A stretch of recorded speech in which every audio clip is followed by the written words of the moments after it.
In relationships, our need for love and belonging is the most important one.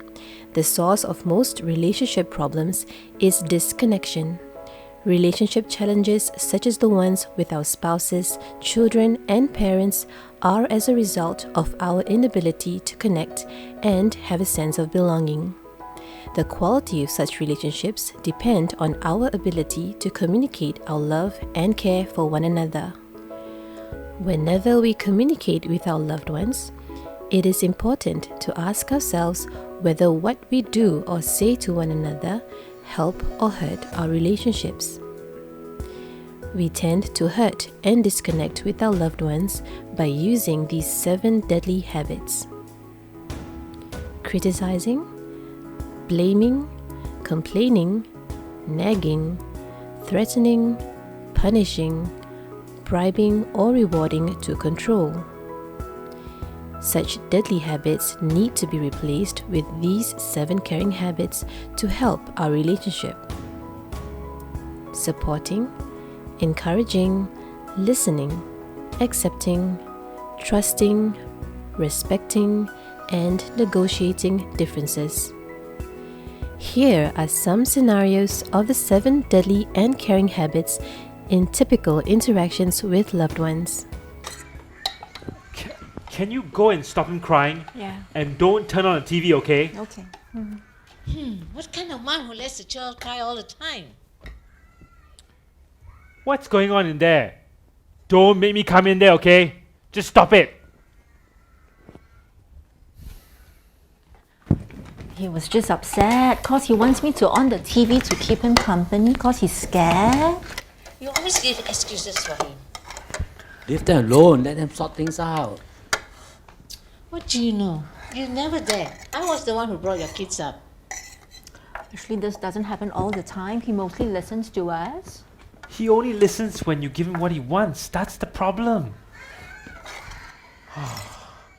Don't make me come in there. That's what I said just now.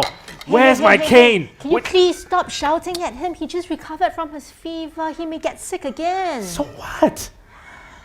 Why don't you let him watch TV? Then he may fall asleep.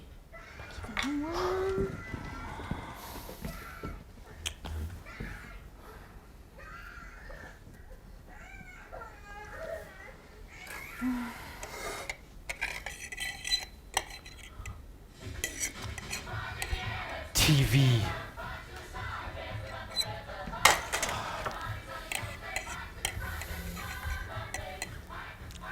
See, sometimes you just need to give him what he wants. That's the problem. You're always giving him what he wants. That's why he never listens to you. That's why he's always getting in trouble at school, not listening to his teachers.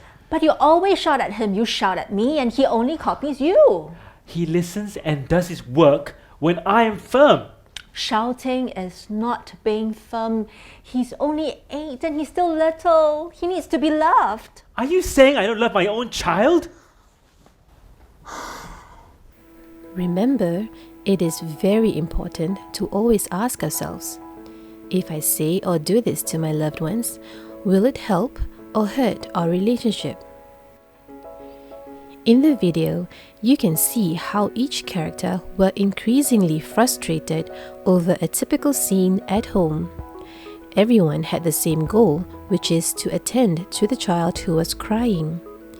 They eventually reached that goal, but did they help or hurt their relationship? Criticizing, blaming, bribing, and threatening are some habits that we do to get what we want.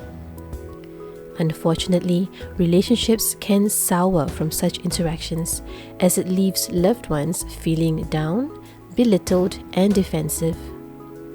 It may work in the short term, but it damages our relationship in the process.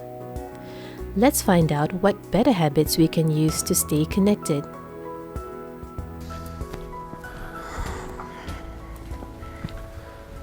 Oh.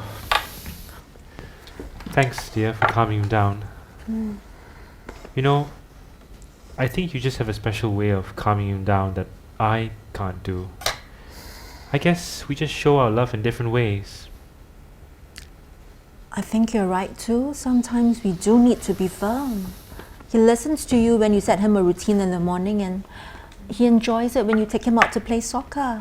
Yeah.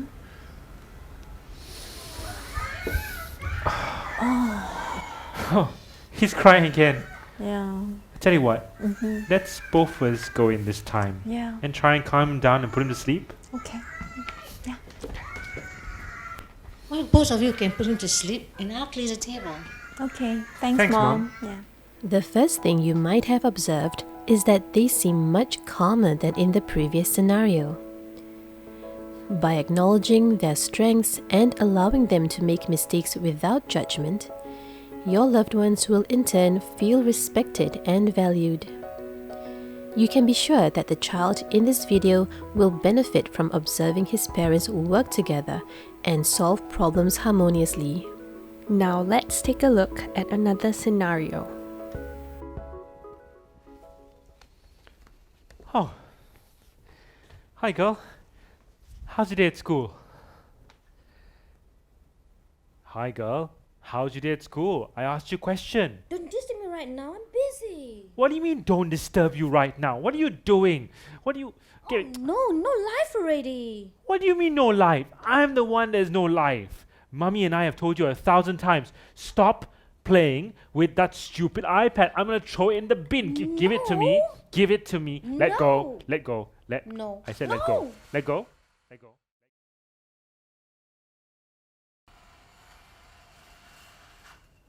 You never listen to me.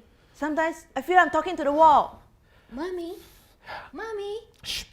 Just leave me alone. I've had a really busy day at work. I don't want you bothered, okay? Just leave me alone. Mommy. What is it?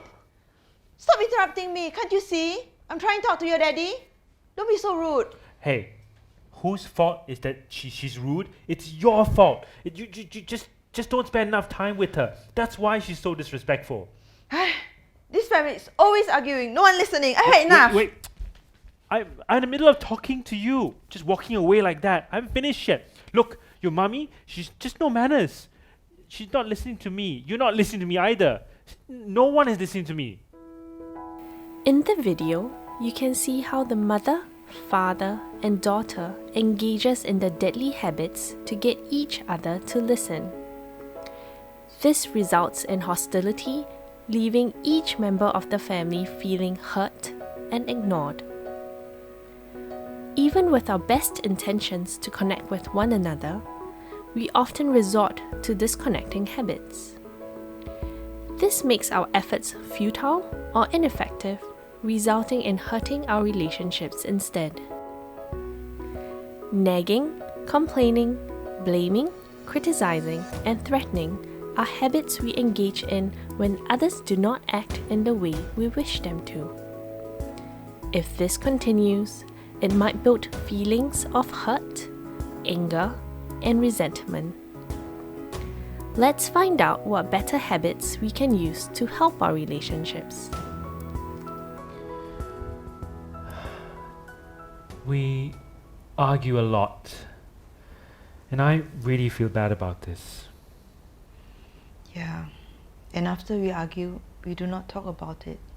We just brush it under the carpet and go back to doing our own things. Yeah, like going on an iPhone and ignoring me. Well, sometimes it's easier to do that. To turn away and distract ourselves from what really bothers us. You do that too, you know. Yeah, I know, I do. We both do. But you know, it really affects our kids. We push them aside when they want to talk to us just because we are upset with things. Yeah, I notice she copies what we do sometimes. She spends way too much time on the iPad and she also ignores us. Yeah. I think she would really want to speak to us, and our baby needs our attention too. I think we should spend more time with both of them. I agree. We really need to spend more time talking and listening to them. We should, and with each other too. Yeah, like now. In this video, mother and father set aside time to talk openly, listen to each other, and respect each other's differences. There is less tension, less hostility, and more openness. Notice what a difference it makes when we connect with one another using the caring habits instead. If you identify with any of the 7 deadly habits you see in this video, try replacing them with a caring habit instead. Notice how you and your loved ones feel when you use a caring habit. If you or someone you know is experiencing emotional difficulties that might make it hard to connect with others, feel free to contact KKH Department of Psychological Medicine.